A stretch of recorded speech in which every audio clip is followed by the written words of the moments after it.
और याद रखना, किसी भी पर्टिकुलर एंजाइम में लास्ट में जेन आ जाए तो वो क्या होगा, वो क्या होगा, एक इनएक्टिवेटेड एंजाइम होगा।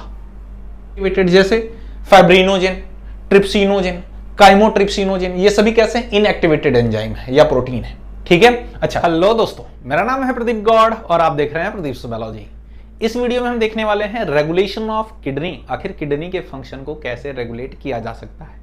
इससे पहली वाली वीडियो में हमने देख लिया था regulation of kidney by hypothalamus. आपको पता होना चाहिए कि 3 ऐसी मैकेनिज्म है जिसके थ्रू किडनी के फंक्शन को कंट्रोल किया जा सकता है। अगर हमारा कभी एक्सीडेंट हो गया, आपका कभी एक्सीडेंट हो गया या हमारे किसी पर्टिकुलर पर्सन का एक्सीडेंट हो गया तो उसकी जान कैसे बचाई जा सकती है, किडनी फेल होने से कैसे बचाई जा सकती है। तो एनसीईआरटी कहती है 3 मेथड। पहला बाय हाइपोथैलेमस, जिसको हमने ऑलरेडी पढ़ लिया है। बाय जस्ट्राग्लोमेरुलर एपरेटस, जीजेए भी कहते हैं, उसके थ्रू भी हम समझ लेंगे। फिर क्या है, बाय हार्ट। तो हमने हाइपोथैलेमस ऑलरेडी पढ़ लिया है फर्स्ट वीडियो में। अगर आपने नहीं वीडियो देखी तो जाकर प्लीज देख लीजिए। अभी इस वीडियो में देखेंगे बाय जस्ट्राग्लोमेरुलर एपरेटस, इसके थ्रू कैसे किडनी के फंक्शन को कंट्रोल किया जाता है, रेगुलेट किया जाता है। क्लियर है। और हाँ, बायोलॉजी में किसी भी डिफिकल्ट, आपको जो भी डिफिकल्ट टॉपिक लगते हैं, सबसे डिफिकल्ट जो लगे आप कमेंट सेक्शन में मेंशन करिए। मैं उस पर्टिकुलर टॉपिक को बहुत ही इजी लैंग्वेज में आपको एक्सप्लेन करके बता दूंगा। क्लियर है। और हाँ, वीडियो पसंद आए तो चैनल को सब्सक्राइब करें, वीडियो को लाइक करें, दोस्तों के साथ भी शेयर करें। चलिए बच्चों, ध्यान से देखिए, यहां पर कुछ चीजें दी गई हैं और याद रखिए एनसीईआरटी की एक एक लाइन मैच कर लेना, दोबारा कंफ्यूजन नहीं होगा। ध्यान से सुनिए। सबसे पहले मैं बोलूं कि अगर किसी पर्टिकुलर पर्सन का अगर एक्सीडेंट होगा तो क्या मैं बोल रहा हूं कि सर लॉस ऑफ ब्लड होगा? बिल्कुल। अब ब्लड लॉस होगा तो बीपी क्या हो जाएगा, डिक्रीज हो जाएगा। बीपी कम होगा तो जीएफआर भी क्या होगा, डिक्रीज हो जाएगा। बीपी कम हुआ तो ग्लोमेरुलर फिल्ट्रेशन रेट, ये देखो नेफ्रॉन है तो यहां पर ग्लोमेरुलस हुआ करता था तो ब्लड कम छनेगा। साथ ही साथ मैं तुम्हें बताऊं, अगर ब्लड लॉस हो रहा है तो आयनिक इंबैलेंस हो जाएगा। ठीक है, आयन भी इंबैलेंस हो जाएंगे, जीएफआर, ये सारी चीजें जैसी ही हुई बच्चों तो ये सारी चीजें मिल करके, हालांकि दिवाली है, पटाखे फूट रहे हैं तो इस पर ज्यादा कंसंट्रेट मत होना। ये चीजें जब भी हमारी बॉडी में होंगी तो ये चीजें एक्टिवेट किसको करेंगी बच्चों, किसको एक्टिवेट करेंगी बताइए? एक्टिवेट ये करेंगी जस्ट्राग्लोमेरुलर सेल को। जस्ट्राग्लोमेरुलर सेल जब एक्टिवेट होगी तो ये क्या सेक्रेट करेगी बच्चों, रेनिन। याद रखना, क्या सेक्रेट करेगी, रेनिन। अब एक चीज आप याद रखना बच्चों कि हमारी बॉडी में एंजियोटेंसिनोजेन पाया जाता है और ये मेनली सेक्रेट किसके थ्रू होता है बच्चों, लिखता हूं मैं, मेनली सेक्रेट बाय लीवर। किसके थ्रू, लीवर के थ्रू ये मेनली सेक्रेट होता है। और याद रखना, किसी भी पर्टिकुलर एंजाइम में लास्ट में जेन आ जाए तो वो क्या होगा, वो क्या होगा, एक इनएक्टिवेटेड एंजाइम होगा। हाँ, जैसे मैं तुम्हें बताऊं, फाइब्रिनोजेन इनएक्टिवेटेड प्रोटीन होता है ना। ठीक है। या फिर हम बोले, अच्छा ये सोचो सर आपने एंजाइम बोला फिर प्रोटीन बोला है, सर प्रोटीन ही एंजाइम होते हैं, या फिर बोले एंजाइम ही क्या होते हैं, प्रोटीन। मेनली क्या है, एंजाइम ही प्रोटीन होते हैं। ध्यान से सुनिए, उस पर नहीं जाना हमको।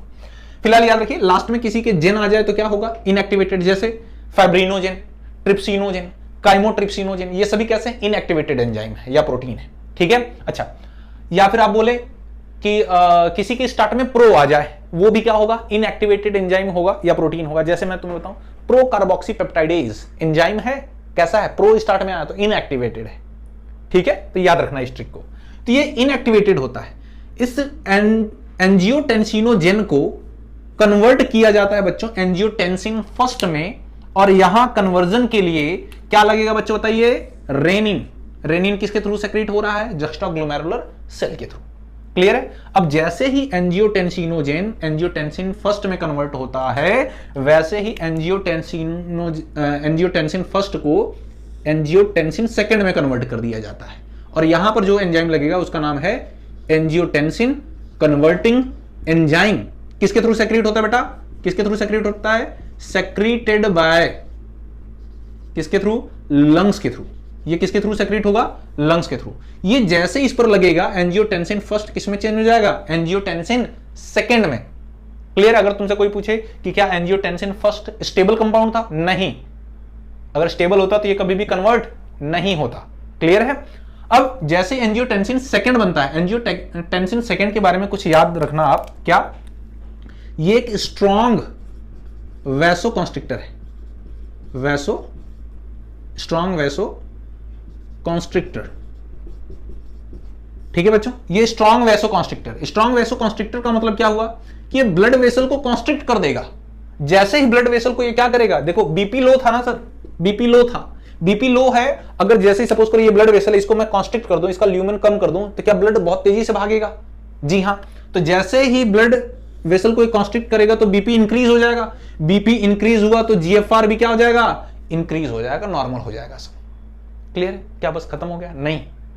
और क्या करता है ये एंजियोटेंसिनोजन, याद रखना। और ये क्या करेगा, एक्ट ऑन, किस पर काम करेगा, एड्रिनल कॉर्टेक्स पर। किस पर काम करेगा बच्चों, एड्रिनल कॉर्टेक्स। एड्रिनल कॉर्टेक्स क्या होता है बेटा, यहां पर देखो, ये जो है इसको बोलते हैं किडनी।